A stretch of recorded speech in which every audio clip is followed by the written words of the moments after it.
Come to B&B Ford for a great experience purchasing your next vehicle. New and used inventory available.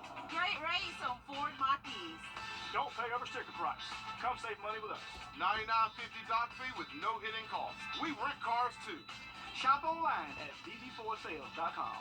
You deserve honesty, transparency, and a quality product. And you'll find that right here at B&B Ford.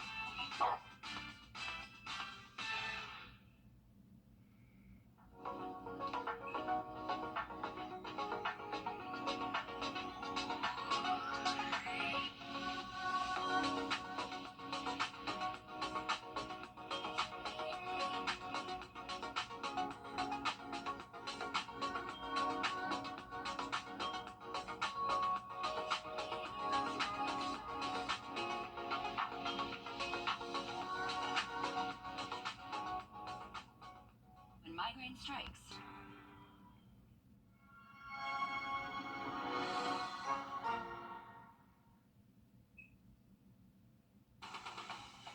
From the station that's on your side, News 12, First at 5, continues. Butler High School's game tonight is bigger than football. Family and friends will honor 15-year-old Zaire Person, a teammate killed during a party on Old McDuffie Road back in April. And while the family has no answers on who fired the gun that killed Person, they'll get love and support from the community tonight. It's the first chance Butler has to honor their teammate after their first game of the season was canceled because of a large brawl. Last week, the team was off. Our Audrey Dickherber is live at Butler High School. And Audrey, there's a lot of emotions going into tonight's game, especially right before kickoff. That's right, Meredith. Before the first whistle, family and friends will gather here to have a balloon release to honor Zaire Person. The coach says they plan on retiring his number and jersey at the end of the season. Family remembers him as a scholar, an athlete, and a loving human. One of his friends tells me it feels like a piece is missing without him on the field. Even though this happened in April, it is still hard for his teammates to put into words about how they feel about playing without him. Zaire's coach says he wants his team to know that they are more to him than more than just the players to him. To make sure everybody understands that we care about the student, the whole student, not just the athlete, the whole student. Our kids, our students, our athletes, they understand we one big dog nation. We one family. There's, and people will say that all the time, and people will talk culture, but at the end of the day, you got to care about the whole kid. And here, that's what we try to do. Zaire's family will be here tonight hoping for answers to his murder. I also spoke to one of his closest friends, and you'll hear from him in the next half hour. All right, thanks for that, Audrey. And again, police have not identified a suspect in Zaire Person's death. His family, of course, hoping tonight's celebration of life pushes anybody in the community to come forward with any information in this case. It's been a long time. They've been pushing for justice, as we know. And hopefully it'll be healing for his school and his teammates as well. Well, weather-wise today, it has been keeping around that 7-day forecast in just about 10 minutes. News 12 Under the Lights, powered by Sig Cox. The results are in, and hundreds of you voted for what game should be the Under the Lights Game of the Week. And the winner is Silver Bluff versus Midland Valley. Our sports director, Dan Booth, here live for us to kick off our Under the Lights coverage for Week 3. Dan. Through the first 2 weeks of the season, both Silver Bluff and Midland Valley have been impressive, to say the least, on both sides of the ball. So it makes all the sense in the world to shine a spotlight on a couple of teams who leave it out there on the gridiron every Friday night. News 12's Alyssa Lyons joins us live from Silver Bluff, where their school has been working tirelessly to make sure their field is ready to go for tonight's showdown between the Bulldogs and the Mustangs. Dan, I think we were talking in the office the other day that this has been just the most abnormal start to a football season. We had the heat last week, but now we have all the rain this week, and that poses the biggest challenge for all of our grass fields. And tonight, we did have 3 inches come on Wednesday, but tonight this field right here that you can see, pretty damp still, but not enough to really do anything. I mean, there's just nothing on my hand, so it's still pretty dry, but that wasn't the case yesterday morning around 9 a.m. They got here, and it was just way too wet to really get any work in on this field. But they did use the help of their 12th man, the sun, to get it all done by the end of the day. Our field drains really good. But it still kind of halted us with painting and doing some other things. So really, truly, me and some of the guys on the staff, we didn't even leave here until 10 o'clock last night, trying to get the field and everything prepared for tonight. Obviously, tonight is a big rivalry, big crosstown rivalry, and there's a little bit more to it this year. Coming up all new on News 12 at 6 o'clock, we walk you through the game of the week. Listen, now let's swing across state lines into Georgia, where right now Will Volk is live from Lakeside High School, where there's a lot of news for the Panthers this year, including expanding roles for two players who have a lot of time in the backfield together.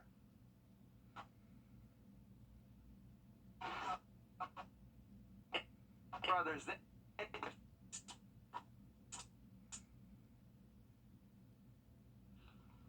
and we're having some technical difficulties out there at Lakeside and North Augusta playing each other tonight, with the Grissom brothers sharing a special bond, and they're in the same grade, and they started playing football together at the same time in elementary school. Now they're leading Lakeside's offense together, being in the backfield, as I briefly mentioned. As assistant head coach Cedric Mason knows these brothers for years, and when they were even back in the 7th grade at Lakeside Middle School. Now they helped win the middle school championship last year. Now, with both of their being juniors this season, Mason says the Grissom brothers are playing beyond their expectations, and they've done a lot since joining varsity to take their game to the next level. This year, Lakeside switched the spread offense to help highlight some of the areas that the Grissom brothers shine. They're kind of like thunder and lightning. Kel is very quick. He can break it at any time, and nobody will catch him. He can throw it on the drop of a dime. BJ, he's a load. He's tough. He's tough to bring down. He can be shifty when he needs to, but they're just very dynamic players. Coming up in the next half hour, we're going to hear from Will Volk on these brothers, and we're going to hear from them to say how much sharing the backfield means to them throughout the year, and how great they're going to be this season for the Lakeside Panthers, as they are just continuing to change that offensive philosophy this offseason. Thank you, Will, as always. And our Under the Lights coverage continues on News 12 at 6 o'clock, where in addition to checking back in with Alyssa at Silver Bluff and with Lakeside with Will, we'll be hearing from the Westside Patriots ahead of their matchup against Screven County. The Georgia Bulldogs working to nab a 3rd national championship starting tomorrow. Just ahead, we hear how the fans are feeling. Riley, I'm feeling pretty good. How about you? I think our chances look pretty good against UT Martin tomorrow, but we are looking at a nice weekend, not only for us here locally, but across the region. We'll take a look at those numbers just after break. Time and continues by Monday in the mid-90s next Wednesday through Friday. All right, thanks for that, Riley. While the damage Hurricane Idalia brought to our area was minimal, that isn't to say the storm didn't leave its mark right here in Georgia. Especially in rural Georgia. Recovery efforts in places like Valdosta near the Florida border, that's far from over. 3 days later, they are still dealing with the aftermath. Our Hallie Turner is live in our newsroom. And Hallie, what are crews seeing down in Valdosta right now? Well, Meredith, it's a big disaster. From Wednesday night into Thursday morning, more than 200,000 people were without power. Trees were on top of homes, power lines, and roadways, making it extremely difficult to get around. Our 5 local Red Cross members are helping a shelter housing 60 people a night. For some, this is a reality they're facing while they wait on help. Today, Red Cross is setting up 4 different sites where people can come and get supplies if they do not want to go to the shelters. Last night, 95% of Lowndes County in South Georgia had no power. Now, just over half of the county has power back, and Augusta Red Cross Executive Director Susan Everett tells me today is the first time in 3 days it wasn't impossible to move around.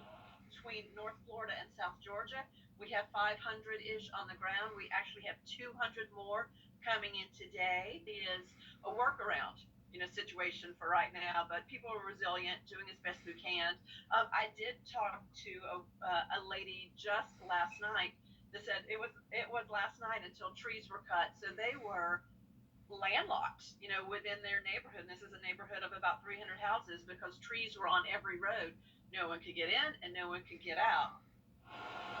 Susan says she expects the need to continue to grow and they'll need more supplies to meet them.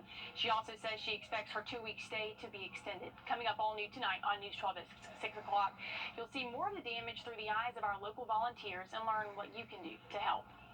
All right, thank you, Hallie. Our hearts, of course, go out to everybody affected by this storm, and we're hoping for speedy recoveries. It's going to take a long time, though. Absolutely. Those crews have been very busy for the last 2 days for us, and we're appreciative of that as well. Well, it's a big weekend. College football is back. And for you, the top-ranked Bulldogs will begin their third quest for a national championship tomorrow. Yeah, our Abby Casoras found out how fans feel about changes to the team and the stadium this year. People are already setting up their tailgates here in Athens for the first game of the fall and the first game since the second consecutive national championship title. Ever since I was younger, that's the first thing you hear, Bulldog, man, you know. Athens fixture artist Michael Davenport working on another masterpiece, an ode to his beloved Bulldogs. I'm a diehard, I never quit, you know, like the dogs, I never quit. He's hoping to cash in on the crowns, along with businesses like the Red Zone. The sales from the first game of the season are equal to how much they made all summer long. Dogs fan Cooper Lowe traveled from Houston, Texas. Crazy experience, nothing like it. Best college town in America. Ticket holders like Lowe will notice some changes in the stadium. We got a first look in August after the athletics department announced they're moving, adding and expanding gates to keep ticket lines moving quickly. I remember last year for the Tennessee game, we were all just clumped up over there. It took forever to get into the game. So, I mean, I think it definitely helped. Sophomores like Michael Degnan and Mason Green are ready for their first night game. This is the first night game in Sanford Stadium in 2 years. I'm really excited. Everyone I know is excited to see the games. I loved all the old players, of course, like Jordan Davis, Stetson, obviously, they're awesome. But I'm also excited to see a lot of new faces, like Carson Beck. This is the first chance for fans to see some of those changes inside of Sanford Stadium. The university says they're halfway through a two-part improvement project totaling $68 million. In Athens, I'm Abby Casoras. Hey, we know those night games in the SEC can get a little bit out of control for us. Yeah, they're a lot of fun, though. Abby Casoras, though, is a Georgia alum, so I'm sure she hated that story that was today. just a terrible day on the job there. Oh, I know. Well, and speaking of night games, a quick reminder for us, the Gamecocks take on the Tar Heels in prime time in Charlotte. That is the Duke's Mayo Classic Bowl, everyone's favorite bowl. It's my favorite mayonnaise, though, so fair. Okay, you can dump a lot of mayo on you. But again, college I like game ranch, day, though, so that's important. Ranch is good, too. Yeah. And College Game Day will also be there in Charlotte. The last time these two teams met, back in 2021, South Carolina won that matchup 38-21. We're hoping for a similar outcome as that 2 years ago. I agree with that. I root for the Gamecocks when they're not playing the Dogs.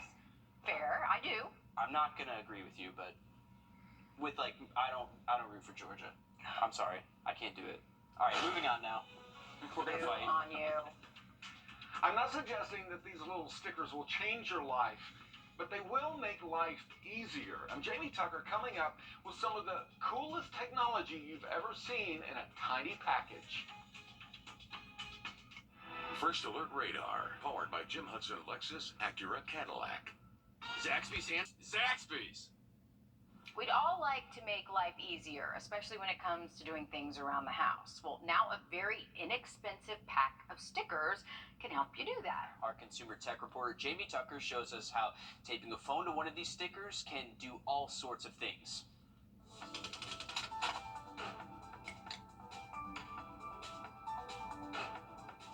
They don't look like it, but there's a lot of power inside these little stickers. They're called NFC tags. It stands for Near Field Communication. Inside is a computer chip and an antenna. No fooling. You simply tap one of the stickers with a smartphone. It can trigger smart home devices, send text messages, set reminders, and a ton of other things. Here's an example. Have you ever left a load of laundry in the washing machine, forget about it, and then it's all smelly? Well, here's what I did. I programmed one of these NFC tags to set a timer whenever I start the laundry. This washing machine takes 47 minutes to do a load. I tap my phone on the tag to start the timer, and in 47 minutes when the laundry is done, I get a notification and an alarm on my phone. I set up a sticker behind my furnace filter. When I replace the filter, I tap the tag to be reminded in 3 months that it's time to replace it again. You can use the tags to send reminders and messages to someone else's phone, like when you feed the dog or add a frequently purchased item to a grocery list. I set up this tag for the car. When I tap it, the phone sends a message to my family that I'm headed home, and it starts playing my driving playlist. Android users can share access to their home Wi-Fi. Guests won't have to enter a password. They can just tap a sticker or tag to be logged into the network. So how do you get these tags to do what you want them to do? That's another story. We'll talk about them next time. That's What the Tech. I'm Jamie Tucker. And a pack of 50 NFC stickers costs about $15 or 30 cents a piece. Riley? Well, we should have mostly clear skies tonight, so good viewing conditions for our near full moon. Remember, we did have the full moon earlier this week on Wednesday night, so still not technically full, but it will look full if you want to check it out. Moonrise is going to be just after 9:15 tonight. And a look at our weekend forecast just after break. Are you ready to say big? This place is my home. When I was little, I'd see Plant Vogel every day on my way to school. And today, I'm proud to say I work there. To see a pile of dirt grow into a working nuclear power plant is incredible. At Georgia Power, investments like these new nuclear units will serve our customers with reliable, zero-emissions energy for generations to come. And that is clean energy for a growing Georgia. Got a good feeling about this. Yeah, I'm with it.